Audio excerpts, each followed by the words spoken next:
Era uma vez uma psicanalista chamada Jean Grasso Fitzpatrick que resolveu ensinar aos pais como lidar melhor com as suas emoções e com os sentimentos dos filhos e filhas. Escreveu e publicou um livro traduzido e publicado no Brasil pela editora Objetiva, com o título Era uma vez uma família e um subtítulo Como desenvolver a inteligência emocional na vida familiar, contando histórias e brincando com os seus filhos. É um livro sobre a técnica de contar histórias para as crianças com o objetivo de criar vínculos afetivos na família. A recomendação mais interessante de Jean é para que cada história não termine no fim e que a mãe ou o pai não se limite a ler. É preciso interpretar, vivenciar a história, comentá-la e depois devemos pedir às crianças para mudar o comportamento dos personagens e a própria história. A pesquisa de uma agência de publicidade afirma que as mães dedicam em média apenas 11 minutos por dia para conversar com os filhos. Minha amiga Ana Gracinda, que é mestre em psicologia e doutora em pedagogia, diz que é porque elas não sabem o que dizer e como dizer. Observem bem, as mães é que estão perdendo o diálogo com os filhos e não ao contrário. Como trabalhar o medo, a agressividade, a tristeza, a perda, o amor, a amizade. Cada capítulo do livro, Jean, é uma aula prática de como apresentar os contos, as fábulas, o romanceiro popular para manter o diálogo com os filhos e para estudar com eles sentimentos e emoções até que aprendam a falar a respeito. Por exemplo, o medo é explorado quando se conta a história do Chapeuzinho Vermelho. Vale antes listar os medos que os adultos tinham em criança e os medos atuais das crianças, porque mudou muito e continua mudando. Refletir sobre os medos que desapareceram ajuda a criança a trabalhar com os seus medos, suas desconfianças, suas emoções. As histórias tornam os medos controláveis e ensinam que elas podem ser vencidas. Contar histórias e conversar sobre as alegrias e tristezas é um ganho no relacionamento com as crianças, muito importante para ajudar a controlar emoções e a desenvolver sensibilidade. Na verdade, nós precisamos aumentar a faixa de diálogo. E como aumentar essa faixa de diálogo com a criança? Principalmente aprendendo a lidar com emoções. Emoções todos têm. Mas pergunte a uma criança o que é o medo e ela não vai lhe responder. Como muito adulto também não responderá. Pergunte o que é felicidade e também vamos ter dificuldade para definir. Então, aprender a conversar com a criança é aprender a discutir com ela o valor das palavras que se referem a sentimentos. Porque discutindo este valor, nós estaremos discutindo a própria sensibilidade da criança e a maneira dela perceber as coisas.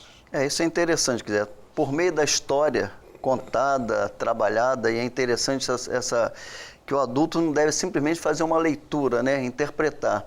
Com essa interpretação, com essa leitura, isso facilita muito o entendimento da criança desses diversos sentimentos de alegria, tristeza, amor, né, raiva, né? E mudar o fim da história, ou mudar o comportamento dos personagens, significa criar. E a criança se habitua a ter criatividade e a ver e ouvir, por exemplo, televisão, de uma maneira diferente, porque ela também começa a imaginar como mudar o que está vendo e ouvindo. E isso vai desenvolver muito a criatividade dela. Ela passa a ter mais qualidade. E mesmo quando for na leitura, ela passa a imaginar também mais outras histórias e construir até histórias mistas, né? O que é interessante é que isso não só desenvolve a criatividade das crianças, como desenvolve a própria sensibilidade dos adultos. Eles aprendem também a lidar com as próprias emoções. Uma história curiosa envolveu a minha neta. A professora passou como dever de casa que as crianças escrevessem sobre os seus medos. A minha neta devolveu o trabalho dizendo que não tinha medo de nada. Não tinha medo do escuro, não tinha medo de bruxa, não tinha medo de dragão, não tinha medo de coisa nenhuma. Só tinha medo do Malamém. e a professora queria saber o que é Malamém. Ela disse, eu não sei, mas toda noite a gente reza, livrai-nos do Malamém. Deve ser uma coisa muito perigosa. Então, a criança não tem também muita noção dos perigos que a envolvem. E é preciso que vamos, aos poucos, substituindo os medos primitivos, os medos originais da pessoa, por medos reais. Por exemplo, conversar com uma criança pequena sobre a possibilidade dela ser atacada sexualmente é difícil para os pais, mas é uma necessidade imperiosa, porque a criança, sem essa informação, não tem como se defender quando for atacada por alguém. É preciso que os pais aprendam a conversar, aprendam a perguntar, aprendam a ter respostas das atividades das crianças, se interessem de fato pelo que as crianças estão fazendo e dizendo, porque isso vai criar possibilidades enormes de diálogo. E tudo isso contado por meio de uma história, né, ajuda muito. A criança gosta de história, né? Geralmente a criança que você fala que vai contar uma história, ela para e senta do teu lado, porque ela gosta da história, que tem um início, meio, fim, tem toda uma fantasia, né? Então pode-se utilizar muito a história para trabalhar essas questões, como você mesmo falou. As crianças de hoje têm medos completamente diferentes das crianças do meu tempo de criança, por exemplo, né? As crianças de hoje não têm mais medo de bruxa, não têm mais medo de fantasma, não têm mais medo de monstros, porque tudo isso virou comédia na televisão. Então, para elas, essas coisas não são mais motivo de temor. Mas isso não quer dizer que elas não têm medos, que elas não têm problemas a enfrentar. E nós precisamos abrir o diálogo ao máximo para entender o que preocupa a criança, de que ela tem medo. Porque às vezes a criança não diz o que ela sente. E a gente tem que ter muita sensibilidade para trabalhar o diálogo com a criança e perceber qual é o problema que ela está enfrentando, ou que pensa que está enfrentando. Em relação a uma criança hospitalizada, ela está sofrendo ali, né? Ela é retirada do seu ambiente domiciliar para ir para um hospital. Então, hoje em dia, se utiliza muito a questão do contador de histórias para que você possa trazer a criança de volta, por duas razões: trazê-la de volta para a sua infância, para as suas fantasias, e também trabalhar efetivamente qual o sentimento dela em relação à internação, como é que ela se sente, como ela está sentindo através dessa questão lúdica de contar a história, dela também poder externar os seus sentimentos, seus sofrimentos, seus medos. Quando uma criança precisa ir para o hospital por qualquer motivo, os pais devem ter o sentimento suficiente para prepará-la para a internação. Não pode simplesmente levar para o hospital e... Não é assim que a banda passa. É preciso conversar com a criança, explicar qual é a necessidade de ir para o hospital, por que o hospital, por que ela vai ficar lá, e desenvolver o ambiente, desenvolver um tipo de cultura própria para que a criança possa sobreviver com mais facilidade a essa mudança de ambiente, que é sempre um problema, não só para a criança. Qualquer mudança é assustadora, mesmo para os adultos. Então, você preparando a criança para ir para o hospital e explicando a ela o que vai acontecer, ela vai receber melhor essa novidade. E se você tiver capacidade suficiente para ser o contador de história, se lá não houver um contador profissional, melhor ainda, porque ela vai ouvir de você a historinha que ela quer ouvir e vai perceber que mesmo no hospital ela é querida pelos seus pais. Tem que buscar dentro mesmo de uma humanização, de uma internação. Falando no foco da história, porque é o nosso foco central, né? Tem outras formas, tem brinquedoteca, né?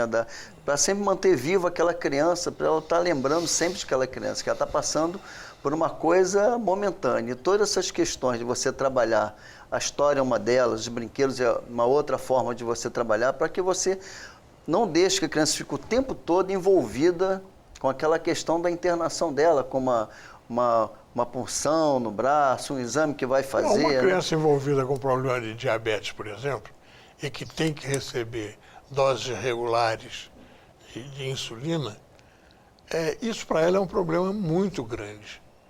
Se não for trabalhado isso, se isso não for explicado para ela, se isso não virar uma atividade até lúdica, a criança vai sofrer muito mais do que precisa sofrer para receber regularmente aquelas injeções.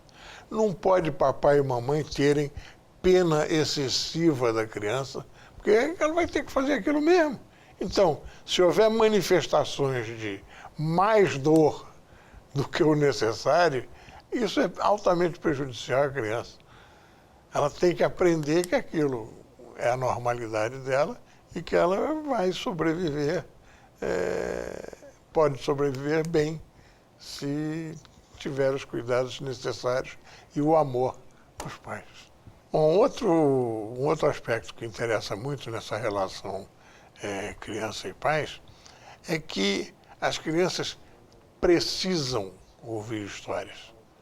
Faz parte do universo fantástico, faz parte do universo do próprio desenvolvimento intelectual da criança, essa necessidade de ouvir histórias. Criança que cresce sem ouvir histórias, cresce mal. Cresce sem o aproveitamento total das suas possibilidades. Conte uma história para o seu filho. Há uma campanha na televisão atualmente sobre isso, dizendo que pais e mães devem contar histórias, devem participar das histórias, devem se tornar personagens da história para facilitar à criança a sua própria criatividade. Por exemplo, peça a ela para contar uma história, para inventar uma história. E depois pergunte a ela por que ela inventou assim ou assado.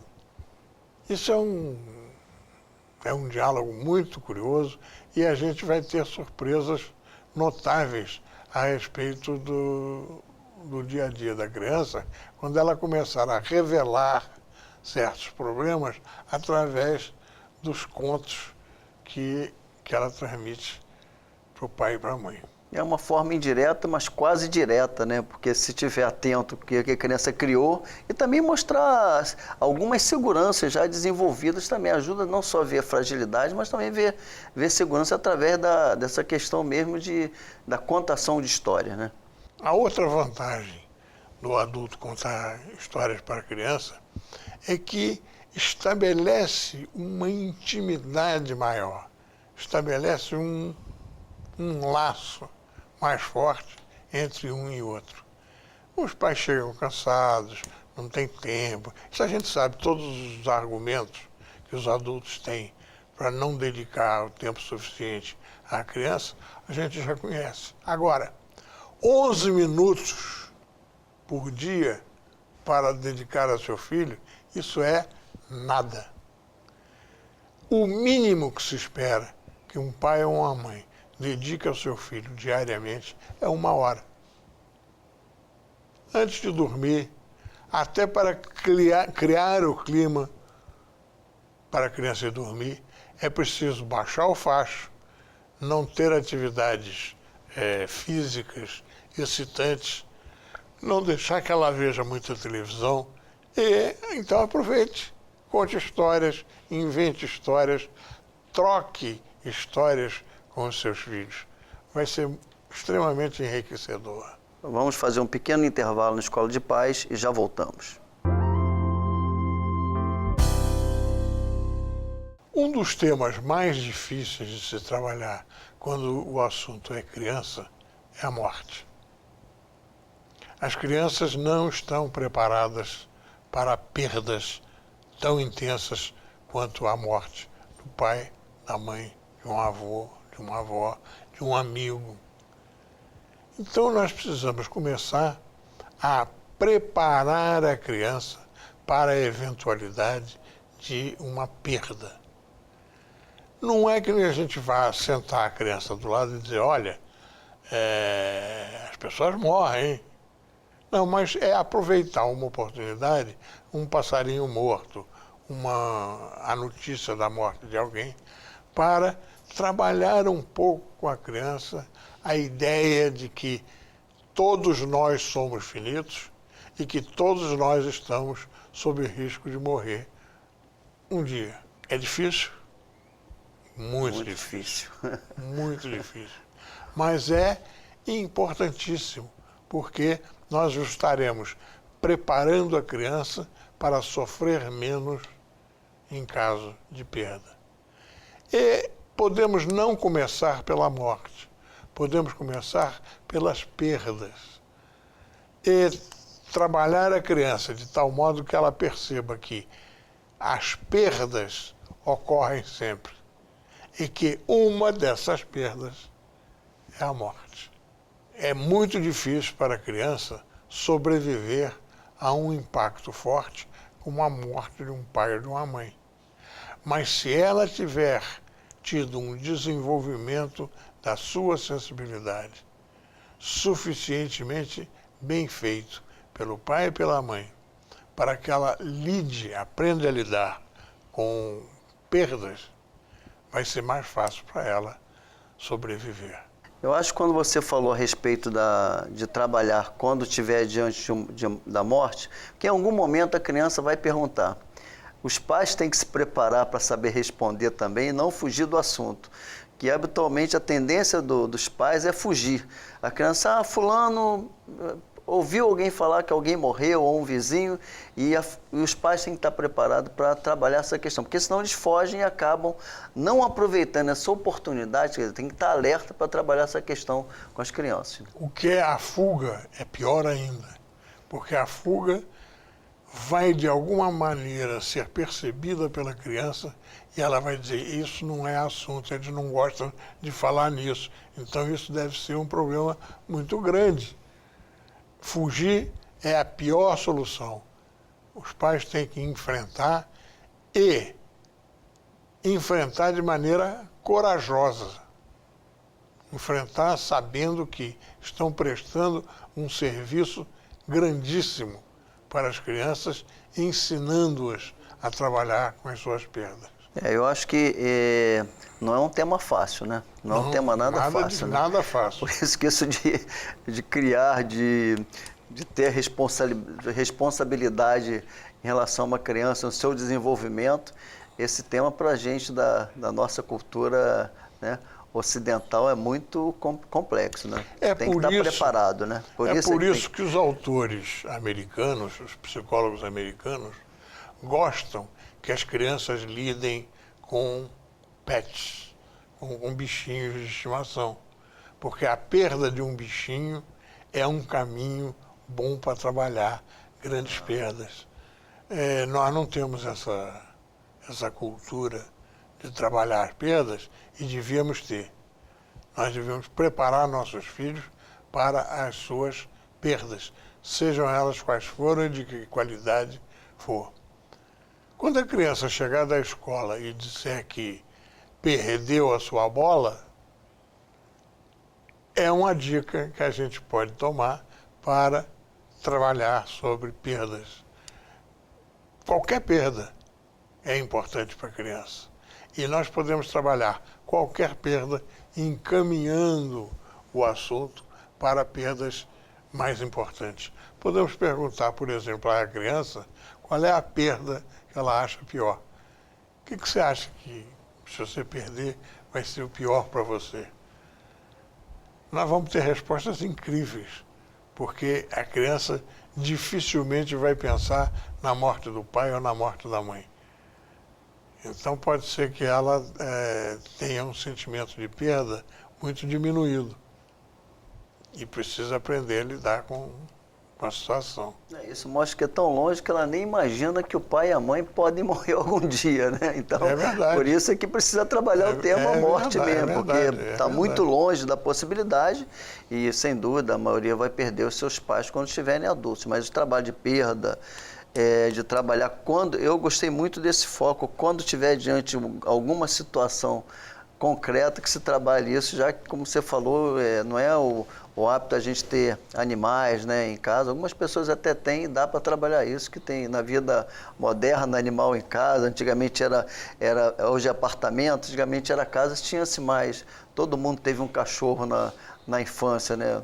Nós, assim, lá dos mais antigos ou menos jovens, né? Sempre tivemos. Agora, hoje com os apartamentos é mais complicado, né? Tem os animais eletrônicos hoje que você cuida e tal, mas que não sei. Mas mesmo o animal eletrônico, tem um bichinho japonês que você tem que dar de comer de tanto em tanto tempo, tem que dar de beber, tem que dar carinho. E esse animal morre, embora seja um animal eletrônico. Se ele não receber esse tipo de carinho com habitualidade, ele morre. Talvez seja talvez seja um bom uma boa maneira para trabalhar. A forma moderna, isso, é o pet moderno. Isso, mostrar que as crianças também precisam receber atenção e recebem, precisam receber carinho e recebem, e que é por isso que elas estão vivendo, estão alegres, estão felizes. Quer dizer, sempre há uma maneira inteligente de trabalhar o assunto da perda e o assunto da morte. Inclusive com alguns jogos, porque criança que joga não gosta de perder. E ela precisa aprender a perder. Ela precisa aprender que a perda faz parte da vida, faz parte do jogo. Terminamos aqui mais uma Escola de Paz, voltando na próxima semana.